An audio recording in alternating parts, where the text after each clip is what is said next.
Artists are this odd thing. For so many of us, the need to improve, to grow, just gnaws at us continually. Contentment seems an almost unattainable goal for the artist. For what would contentment be? What mountain of skill could be climbed where our skills would be enough for us? Will it ever be enough? In this episode, we explore the driving need of many artists to improve, to grow, and to progress. This trait is not a bad thing. In fact, it's one of the best traits of creatives in general. However, it brings with it some darker aspects that are inextricably connected. Let's start with the why, the good, the bad, and then how we can manage the negative aspects and strive for that elusive goal: contentment. My name is Zach, and if you are enjoying these podcasts or this sounds like the right kind of content for you, please consider liking and subscribing. The desire to improve is pervasive in the artistic community. While this ever-present drive does not show its face in every single artist, it occupies the hearts of many, and I would lean toward most. It is often not driven by jealousy or envy, but by a desire to be better, to bring things to life, and to share things with the world. For many, its pull is strong. The gravity of the desire can hold us in place, or break us down and shatter us into nothingness like a collapsing star. So why do artists desire to improve? And how is this different from other areas of life, other professions, other hobbies? Artists are strange, by nature it seems. There is a reason why we pull together, why art schools and classes have odd reputations and stigmas, why we flock together like a group of birds. We tend to be just a little weird.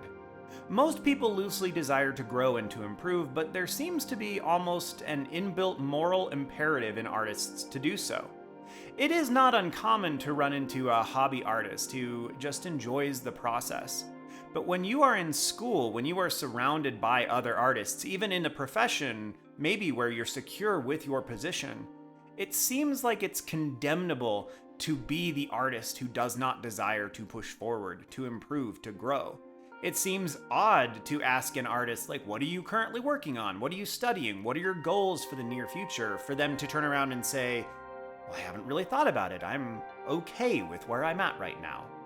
And unfortunately, this strong desire pushes some people to abandon their art. They have this need to excel, to grow, to try new things, but they feel like they can't feed the fire, and so it's just best to let the fire die. I have seen this happen dozens of times. People who loved art, who sacrificed much at the steps of its altar, but then they walk away. They seem to do so because they cannot find the time to keep moving forward, to keep improving, and it seems like rather than stagnate, they depart. And this is tough, and this is terrible, because most of this pressure doesn't come from anywhere but the artist's nature, it seems.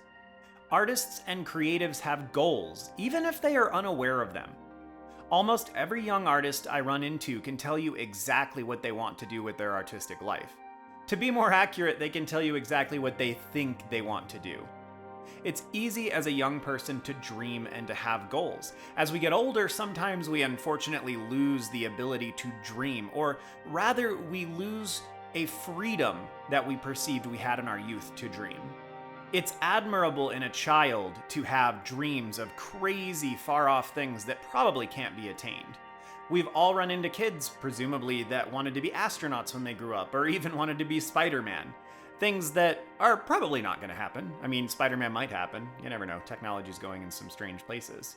But as people get older, and for artists, musicians, creatives in general, the idea of having a dream like that, a dream that seems unlikely to the casual observer, is an infantile component of that person. It's often frowned upon.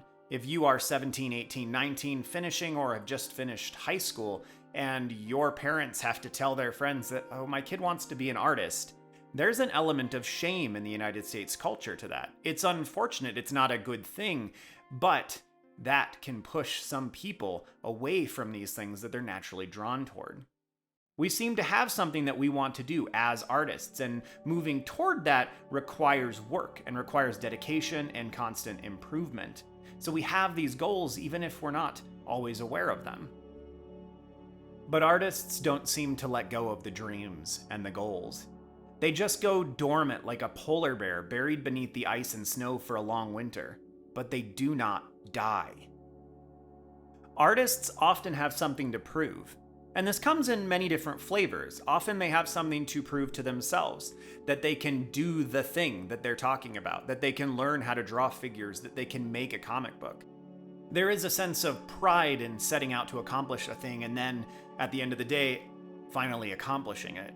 But it's difficult, and there seems to be no proof until you get to the end of the thing, and artists have this desire to finish the thing. And sometimes artists have the desire to prove something to their families, and this is hard depending on your culture.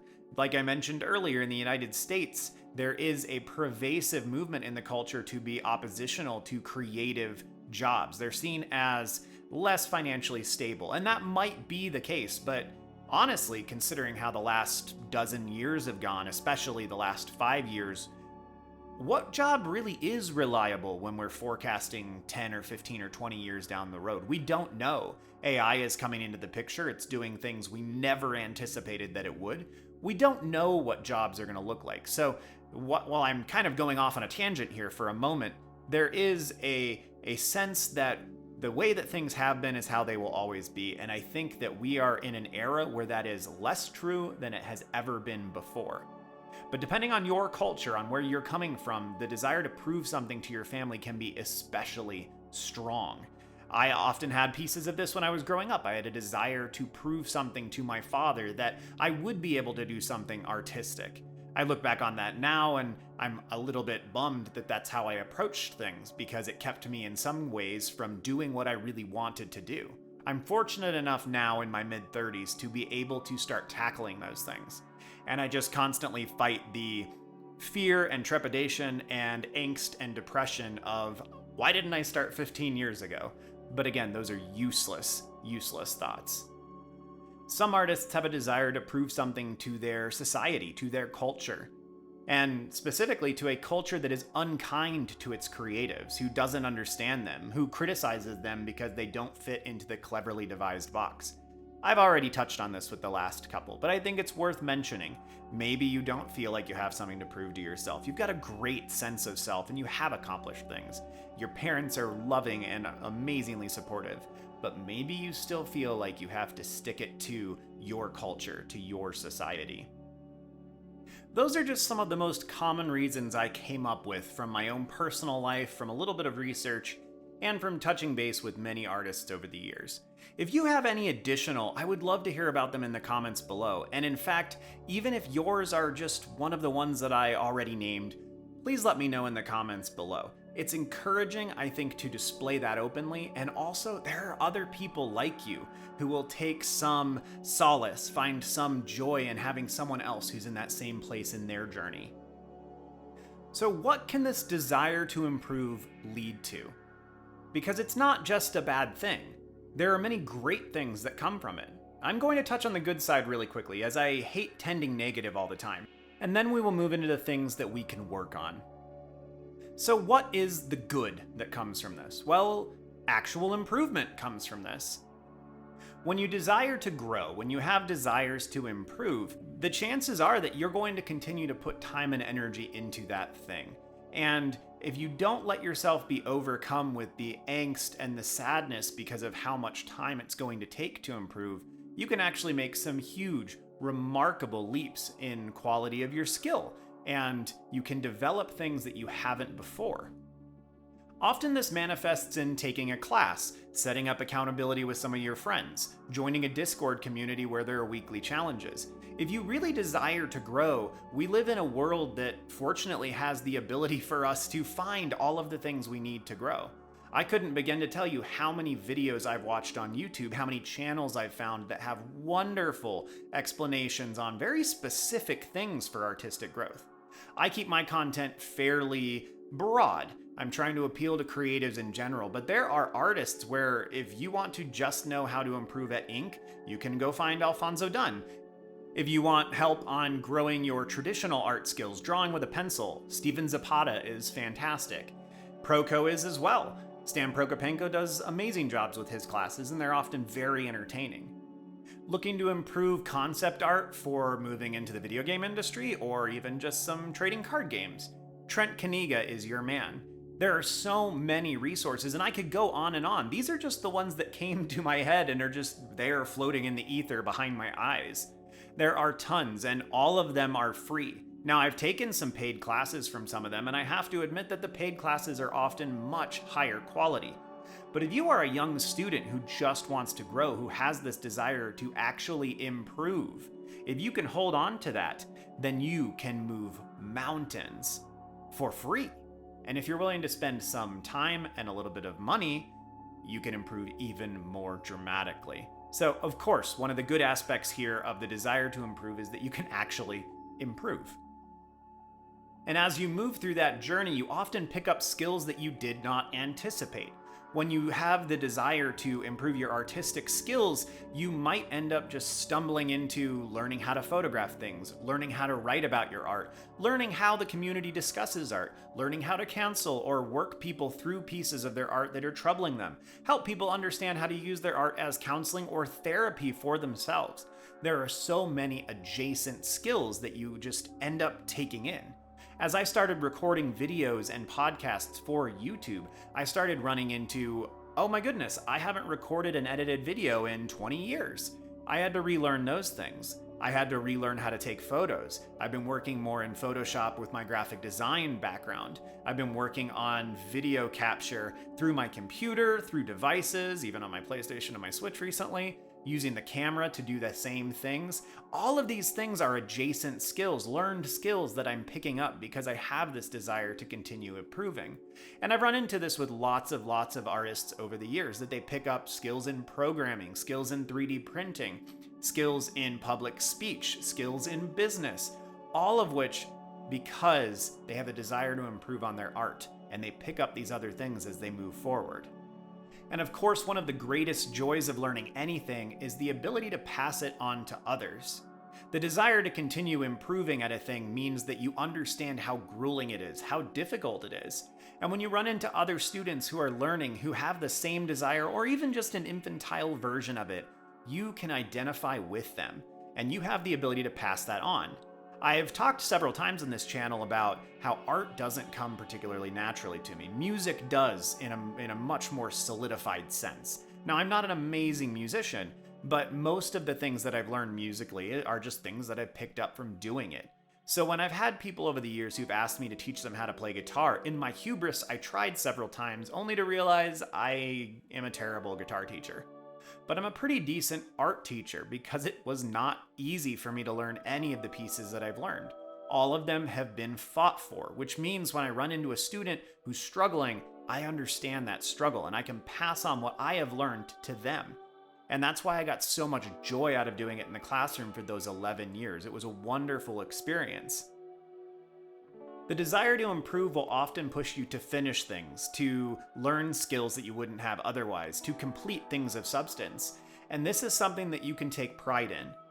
We as humans, especially creatives, have a tendency to forget all of the good things we've done in the past.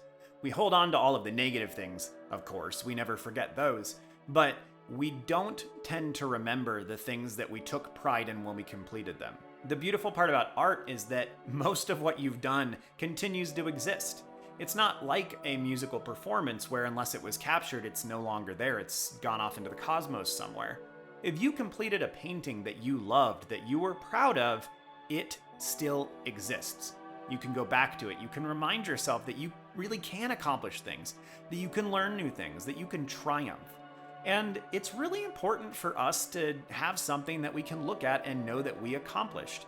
We, as creatures, are fulfilled by feeling success. We are satisfied by accomplishments. And I don't think that's something that we should so easily disregard or throw away. It's an integral part of what it is to be human, and it's a beautiful thing about the desire to push forward. The last positive aspect that I want to hit on here is that it helps you grow as a human. The desire to improve, to accomplish things, yes, it does all these things that we've talked about, but to push yourself as a human being is beneficial.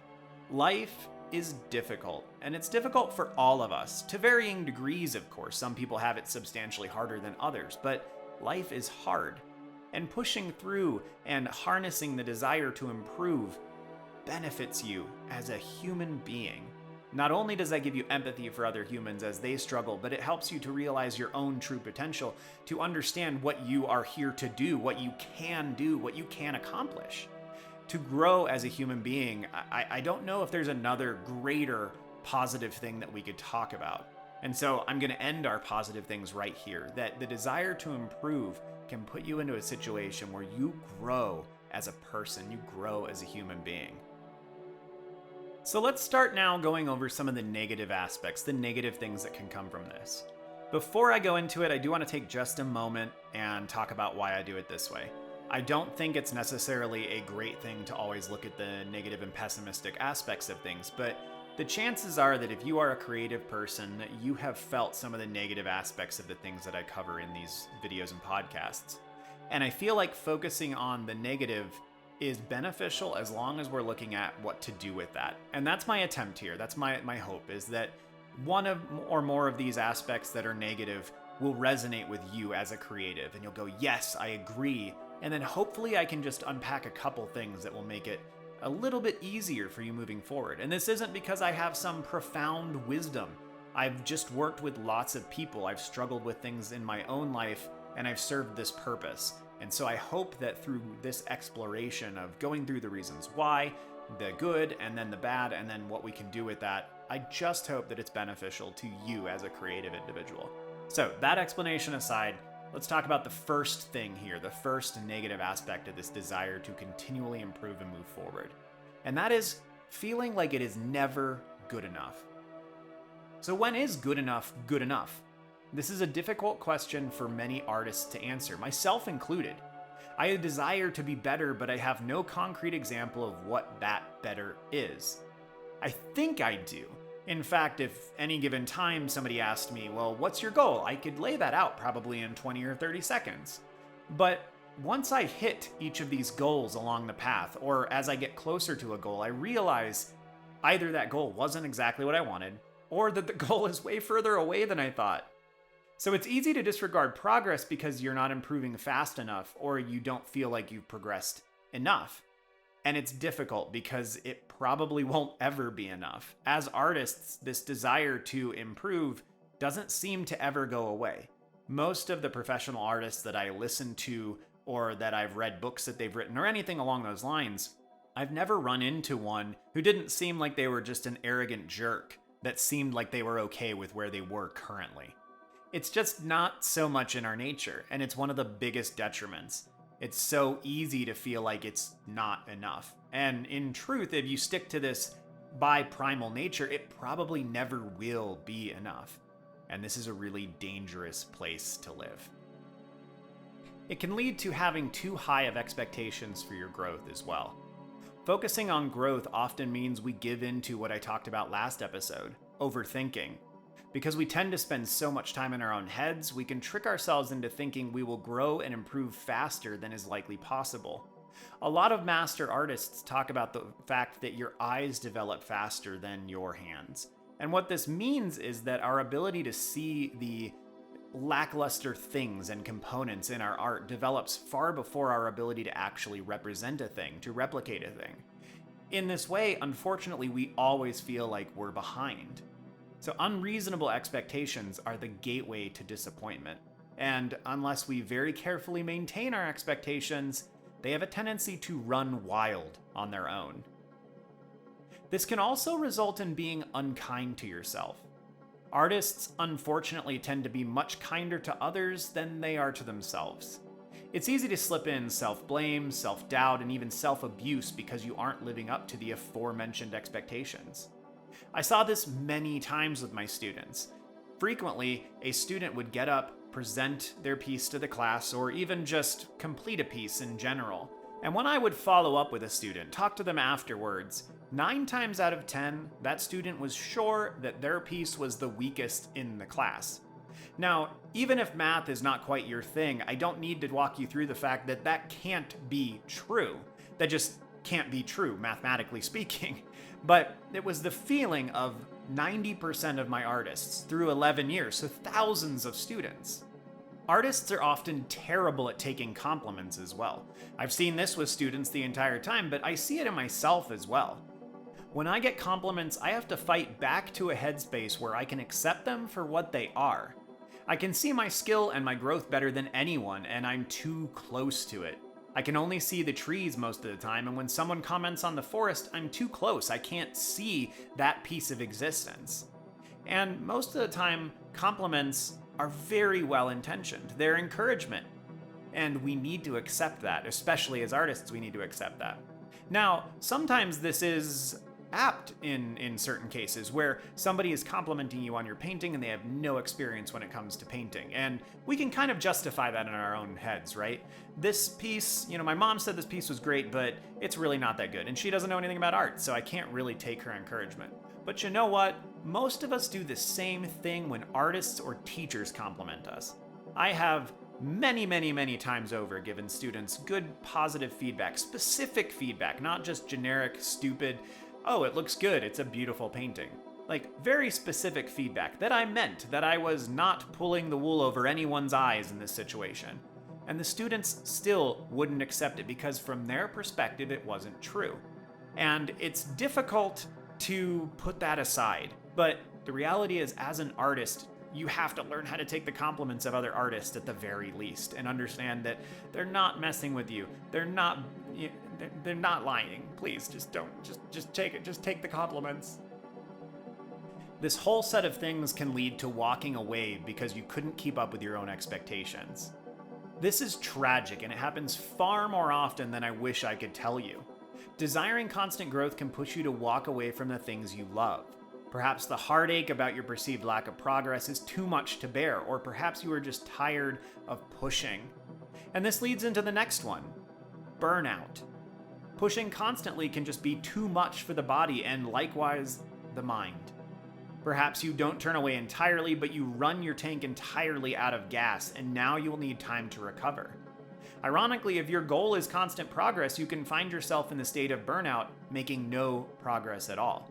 Burnout is a real concern. It's something that I see pop up on this forum frequently. It's something that I ran into less frequently with my students because things were more measured there. But in college, and after college, when people were working on their own independent projects, pushing hard towards some ultimate end, burnout was a constant possibility. The pain of impatience is another component here, something that feels very dear to my heart in a really terrible way because I don't love it at all, but it's so a part of me. It's difficult to wait. Art takes time, so much time, and it is so hard to endure long enough for the reality of it to take root. The last of the negative aspects I want to explore today is a really important one. It is the decrease in your enjoyment. Art is supposed to be fun, at least in some capacity. We don't do it because it's drudgery. We don't do it because of the progress. We don't do it because we want to represent things. Broadly speaking, of course. There's something innately fun and enjoyable about artwork. And sometimes the enjoyment comes from the success, from accomplishing a thing, finishing a thing, and growing. But there's enjoyment in the process. There's enjoyment in art. At least there should be. And as this desire to improve continues to just weigh on you like a 10-ton boulder sitting in your knapsack, the simple joys of art can begin to dissipate, to evaporate, to dry up and blow away in the wind and turn into nothing. So you have to be careful. The enjoyment is so important. Now, how do we manage the desire to improve? I didn't want to linger here long. I want to dive right back into those negative aspects. So let's go through some strategies on how to fight each of them individually, each of the ones we just talked about. So we started off with feeling like it's never enough. So start by defining enough. Yes, that sounds simple, and no, it is not easy in any capacity. Defining your goal, your enough, will at least give some context to the internal debate, however. So what do you want with your art? What are the skills to get you there?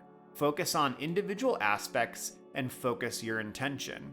Many of us have the simple, unadulterated desire to simply improve, to get better. But if we're honest with ourselves, I really think most of us have something we want to do artistically.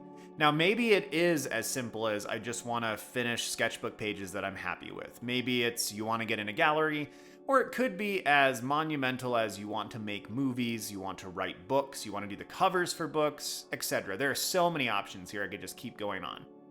Find what it is that you want to do specifically, and then start thinking about how you break that down and start defining what the enough would be.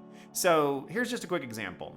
I've been working on a lot of the Inktober stuff lately, and I would like to take those, or at least that style, and create a little mini comic, maybe a graphic novel or like a children's book set of illustrations at some point. That is a goal. Then I can start breaking down what is enough as I go about that goal, right? I can start thinking about how many illustrations I would have to have in a book. In fact, I did this a couple days ago.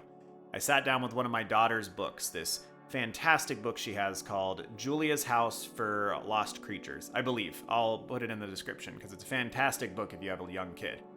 I love the illustrations in it. The story's quirky and goofy. It's got trolls and sirens and dragons and all kinds of fun stuff. So I went through that book and I added up, well, how many illustrations are there in this book? Immediately I was like, okay, there's full page illustrations and there's tiny little illustrations. I added all those up. I added up how many lines of text there are. And all of those things now give me a set of goals. And it gives me an idea of what enough would be as I approach that goal. So now, at least for myself, I can start working toward how many illustrations would I have? How many illustrations would I need? And I can start working towards that much more easily. So try to define what enough is. Chances are this will change, adapt, and improve as you get older, as you make your way through your artistic journey. Probably because you'll get better and you'll reach, different levels upon that path. Defining it at the beginning is really, really good and can help you fight this, I'll never be good enough. It'll never be enough until you define what enough is and give yourself a little bit of a break on your way there. Next on our list was having too high of expectations for growth. I struggle with this, for sure, as do so many artists. One of the most helpful things I have done is tried to track down past work of my beloved and admired artists. When I can scroll back on someone's Instagram or look through a book and see where the artist started off, I find this massively encouraging. It's all too easy to lose sight as you move along the journey, because for so many of us, it is an entirely individualistic process. So I have a book of Loish's. If you don't know who Loish is, I don't know what to tell you. Go look her up. She's fantastic. But in one of her books, she talks about her artistic journey and how long it took her to get good, as it were. And in the beginning of that book, she's got a lot of her sketches from early high school. I find it very encouraging to look at some of those drawings and go, oh, well, at least I'm better than where she started, right? I've started to improve somewhere along that journey. Mark Bernay, Blue Flay, who is a wonderful artist on Instagram, YouTube. He has a whole set of classes and things. He worked for Blizzard for a long time. Same thing, going back and looking at his early work when he was in high school, when he started drawing. It's really encouraging to see that his art was not fantastic right off the bat, that he worked hard to get to where he is.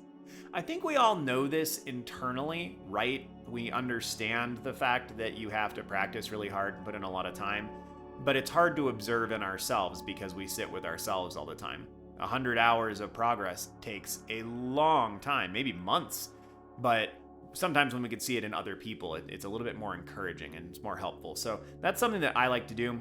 In general, though, if you find that you have too high of expectations for your growth, try to think about them more objectively. Try to think about all the individual components, process what they are, and try not to let them just be these looming ethereal things, because expectations are one of those things that naturally leads towards disappointment, especially and specifically when they are not understood well.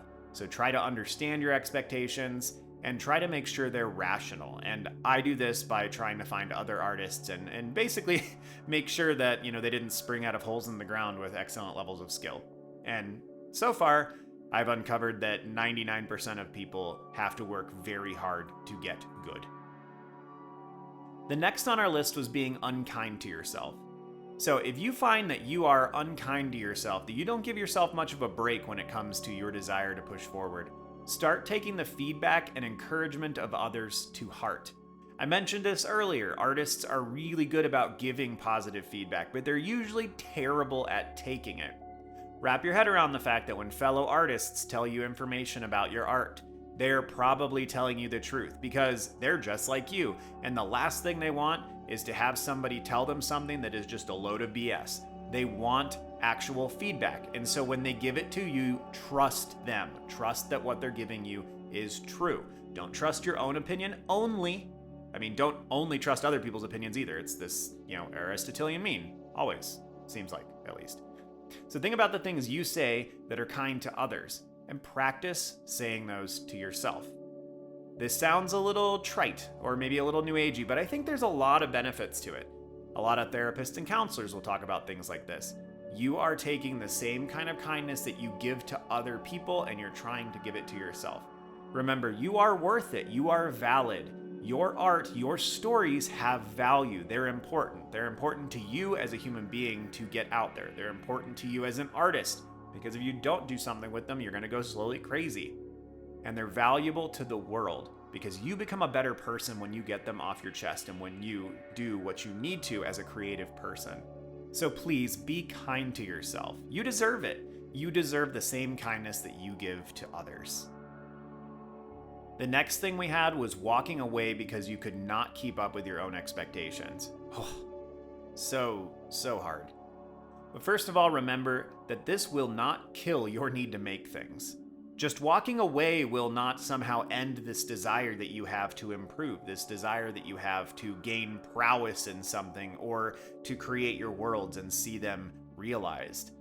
It will sit there in the closet haunting you. This desire will fester in the background. It doesn't just disappear or evaporate. It is better to set it aside for a while or to step back from it without disengaging entirely. You don't have a time limit most of the time, and you don't need to push so hard or so fast. Just keep in mind, if you feel tempted to walk away because you don't feel like you can live up to your own expectations, go back to the expectations section, break them apart. But keep in mind that if this is you, if you are an artist, you are a creative person, then disengaging from it will not do you any good. It might do you a little bit of good in the interim, but in the long run, you have a need and a desire to do these things. That need and desire is not going to go away. What about burnout?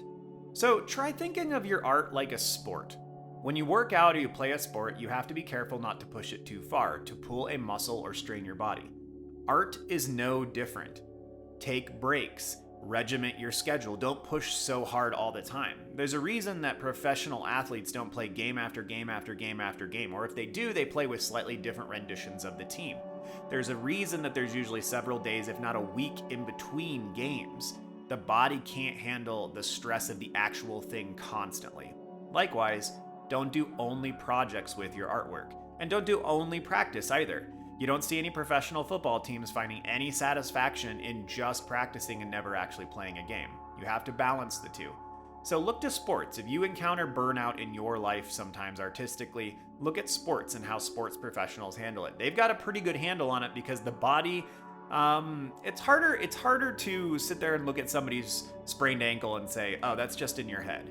People do that all the time artistically, or you can trick yourself into thinking you're not actually burning yourself out and you're not, abusing yourself mentally. So take breaks, vary the work you do, and pay attention to your mind, body, and soul. There will be warning signs before burnout strikes. The next is the pain of impatience. And I am sorry, this is tough, and this might be my biggest struggle on the list. I am eternally impatient with my progress.